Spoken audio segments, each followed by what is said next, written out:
huwag ka munang mag-upgrade kung ito ang gamit mo. Baka magsisi ka lang. Naka-Tecno Camon 40 Pro 5G ka ngayon. Worth it ba na mag-ipon ng iQOO Z11 Turbo or hintayin ang iQOO 15? Real talk lang tayo mga preng. Yung Camon 40 Pro 5G mo, hindi yan siya weak mga preng. May Dimensity 7300, napaka-smooth na 144Hz plus AMOLED. Solid yung camera niya with OIS, pang daily, pang content, kayang-kaya pa. Pero ibang level naman talaga yung iQOO Z11 Turbo. Snapdragon 8 Gen 5 yan. Flagship level talaga yung power niyan. Plus naka 7600 mAh battery and 100 watts charging. Literal talaga na pang whole day kahit heavy gamer ka. So kung gaming plus performance ang habol mo, oo, upgrade talaga siya. Pero kung casual user ka lang, hindi mo talaga agad mararamdaman yung differences nila sa everyday use. Preng, ito yung hindi sinasabi ng iba. Sa real user feedback, sa Camon 40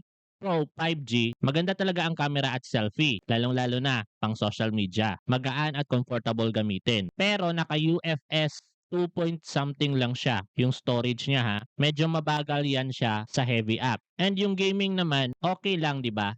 Pero hindi talaga siya pang hardcore. Pero chokes na. Si iQOO Z11 Turbo naman, sobrang bilis. Flagship chip plus UFS 4.1. Battery monster, legit na legit. Aabot ng 2 days sa light use. Camera, hindi ganun ka-impressive compared sa Tecno. At medyo bulky siya dalhin. Siguro mga nasa 200 grams plus ata siya. Kaya preng upgrade nga siya sa performance, pero downgrade siya sa camera experience. Pero again, nasa sayo pa rin yung desisyon. Kaya mga preng sa mga nanonood, kung gusto nyo ng balance phone or pure performance beast, comment nyo sa comment section. Follow nyo na din ang Gadget Park for more legit tech tips and advice. Pero kung nakapag-desisyon ka na bumili ng smartphone pero nag-aalala ka kung saan makabili ng legit online store, go check to my profile, check my bio. Nilagay ko na dyan lahat ng listahan ng mga authorized and official store online na pwedeng pagbibilhan ng paborito mong smartphone. Kaya kita-kits sa susunod na video.